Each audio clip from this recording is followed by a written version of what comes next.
Hello and welcome to Awesome News. It's like Fox News without all the lying. Those of us who've been paying attention to the campaign trail all know that Donald Trump is a pretty nasty guy. From suing his opponents to stealing the domain names from his competition, the Trump camp is definitely not afraid of using the douchiest means possible to help his campaign. But does that mean he is the reincarnation of Adolf Hitler? Well, the similarities may surprise you. Donald Trump is obviously not a political figurehead, having absolutely no experience with policymaking and the rigors of office. Similarly, at his rise to power, Hitler gained momentum through his leadership with the Nazi Party, with very little to no experience in politics. The people of Germany at the time were frustrated with their government. Having lost World War I and made to pay extensive reparations, the country as a whole was in shambles, in dire need of a change. Hitler, the leader of the... I'm gonna butcher this. National Socialistische Deutsche Arbeiterpartei? No wonder they went with Nazi. Let's see how you actually pronounce this. Nationalsozialistische Deutsche Arbeiterpartei. There you go. Or the National Socialist German Workers' Party was promising the German people the turnaround that they and the economy needed. Trump, in similar fashion, is using his lack of experience as a political driver. While calling your colleagues idiots may not be a smart idea in the real world, in the political game it works to his advantage to condemn the current system. America is in financial and economic trouble. And while we have seen a turnaround, we are not out of the woods yet, with over $19 trillion in national debt. Trump promises change. And believe me, I use promises very loosely. And as such, has seen great support because of it. Hitler and Trump also appeal directly to the same demographic of people. Those supportive of each consist mostly of the working class with an emphasis on small business. Both grew support predominantly with the notion of national pride, claiming that their country should be and always will be better than the rest. Sound familiar?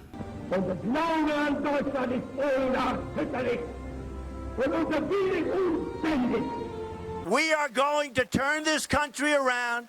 We are going to start winning big league on trade, militarily. I want to be the very best, like no one ever was. This is where we get into a scary word called fascism. Fascism is often defined as radical, authoritarian, and nationalist, with an emphasis on nationalist. Fascism and communism are often coupled together, like the Google search terms Trump and has a badger living on his head. Both Trump and Hitler often use intense and highly emotional speeches in order to stir their supporters. They claim the people of their respective nations are not only the best, but deserve the best. This is used to generate emotion and a sense of national pride that is often reflected back onto the candidate. Hitler is even quoted as saying, "I use emotion for the many, and reserve reason for the few." Hitler and Trump also focused strongly on revigorating the military. In Hitler's case, he rebuilt the German military from nothing, but Trump plans to undo the Obama administration's disarmament of the US military. He believes a strong military is key to a strong country, and that fits right into the authoritarian part of fascism. After reading the Trump website, which, believe me, it's like reading the term paper of the kid who did the whole thing the night before. It states, "Strengthen the U.S. military and deploying it appropriately in East and South China Seas. These actions will discourage Chinese adventurism that imperils American interests in Asia and shows our strength as we begin renegotiating our trade relationship with China. A strong military presence will be a clear signal to China and other nations in Asia and around the world that America is back in the global leadership business." Alright, I have to stop being a professional for a second. Are you telling me that you plan to hold Chinese businesses hostage until they do exactly what America wants? Are you insane? You mean to tell the businesses of another country that America won't allow you to conduct business? And then what? Do you want wall-out war with China? This is insane. It's insane. I'm out. I'm done. I'm out. Bye. I'm out. Friggin'... 6 hours later. Alright. I'm sorry. Let's move on before I give myself a coronary. Trump and Hitler are also very similar in regards to race relations.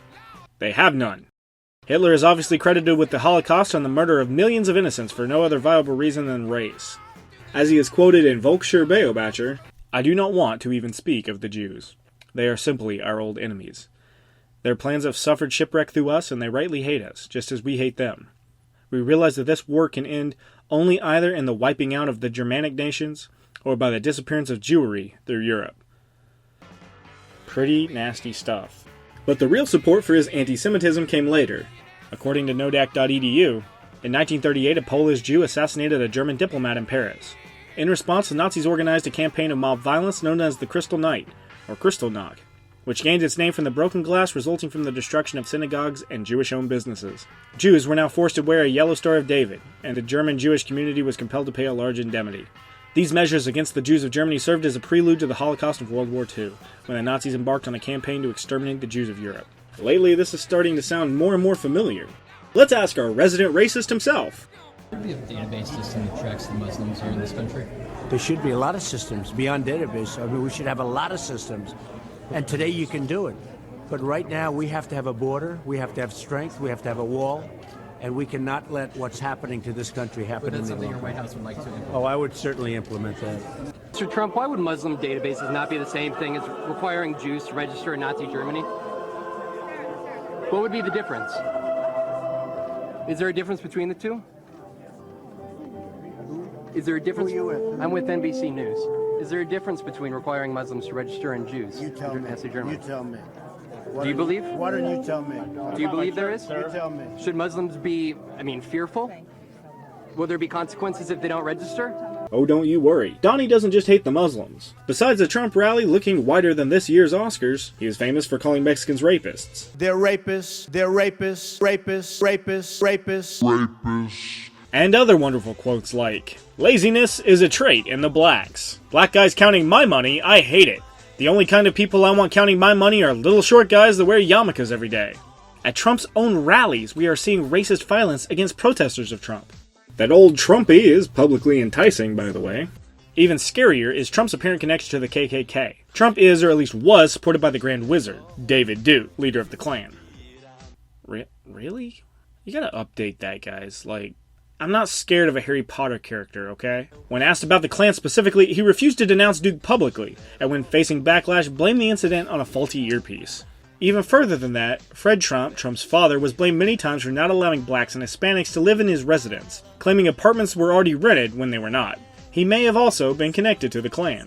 On June 1st, 1927, a New York Times article reported that Fred Trump was arrested and discharged after an incident with the members of the Ku Klux Klan turned into a brawl with Queens police. The brawl reportedly consists of over 1,000 Klansmen and 100 police officers, with Fred Trump being one of the 7 men arrested. Hitler is also famous for his racism towards black people, under his belief that the Aryan population was the most genetically pure race there was. Most know the story of Jesse Owens, the athlete that Hitler supposedly snubbed because of race when he went up against and beat the Germans in the 1936 Berlin Olympics. Although I've found a lot of reports saying that maybe this didn't happen, I don't know, who's to say. That isn't to say that Hitler didn't have it out for black people, though. A host of anti-black propaganda led to widespread racism and hatred. Hitler himself stated in his memoir Mein Kampf, "The Jews had brought the Negroes into the Rhineland, with the clear aim of ruining the hated white race, with the necessarily resulting bastardization." And according to the United States Holocaust Memorial Museum, racist propaganda against black soldiers depicted them as rapists of German women. They're rapists. And carriers of venereal and other diseases. Trump's views on women aren't much better. Trump thinks very poorly of women, even women of authority who have without a doubt earned respect. But even on small social issues, Trump's views towards women have been incredibly disrespectful and ridiculous. It's certainly not groundbreaking news that the early victories by the women on The Apprentice were, to a large extent, dependent on their sex appeal. Well, obviously it's great outer beauty. I mean, we could say politically correct that the look doesn't matter, but the look obviously matters.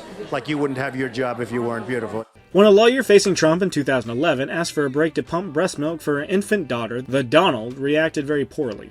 He had an absolute meltdown. When I said that I needed the break and it was for breast pumping purposes, he got up, his face got red, he shook his finger at me, and he screamed, "You're disgusting, and he ran out of there. Trump's attorney does not dispute that his client called Beck disgusting.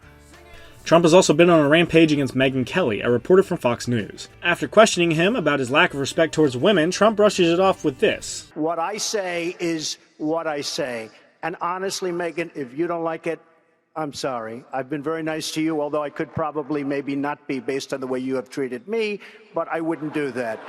After the debate, Trump denies the statements he's made, even the ones we have on tape. Come on, dude.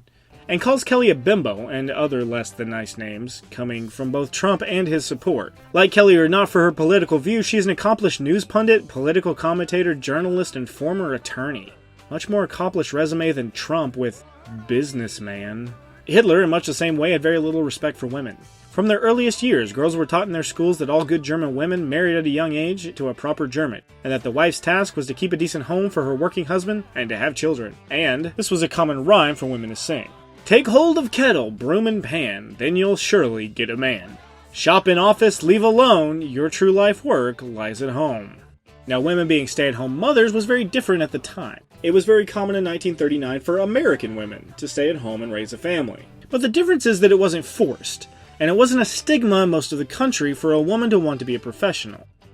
Lastly, Trump and Hitler share many similarities in regards to the military.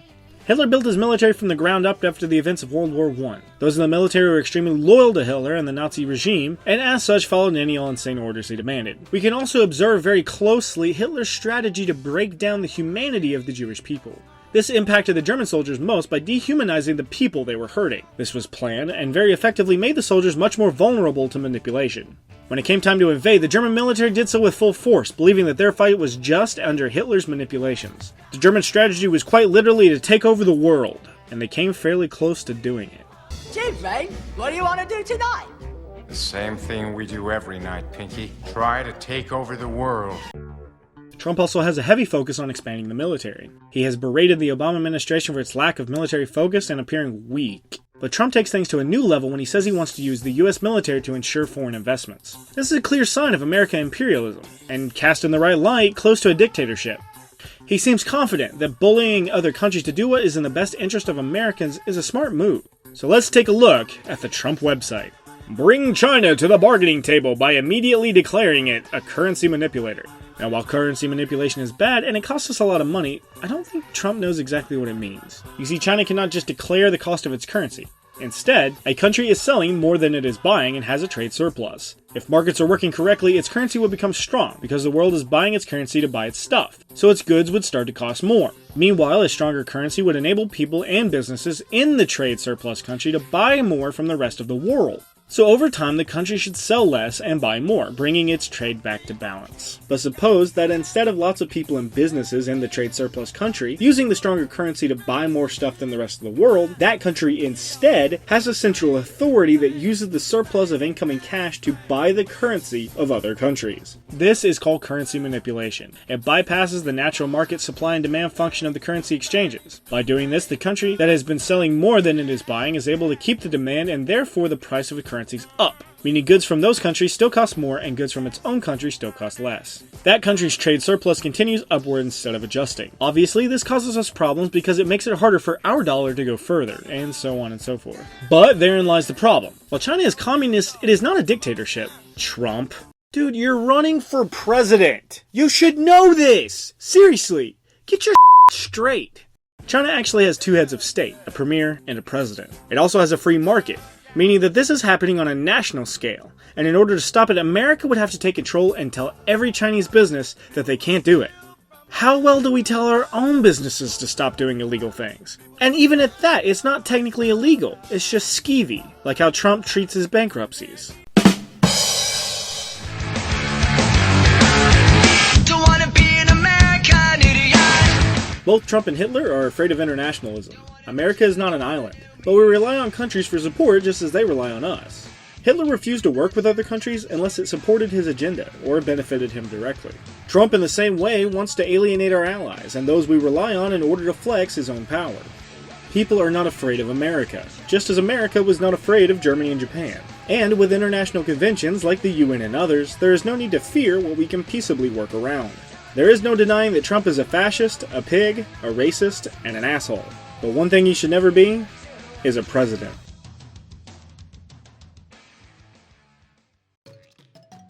Hello, I'm the awesome guy in charge of awesome news. This has been my very first video, and I really hope you enjoyed it. If you made it this far, you're probably my parents. Thanks again. If you'd like to follow me, you can subscribe below, or if you like what you saw, you can leave it a like. Hey! And if you have your own opinion and you'd like to voice it down below, you can do that in the comments. I'm always open to new opinions. Just please don't call me mean names. I am very sensitive and it hurts my feelings. Just kidding. I'm not Donald Trump. Ha ha! Oh, gee.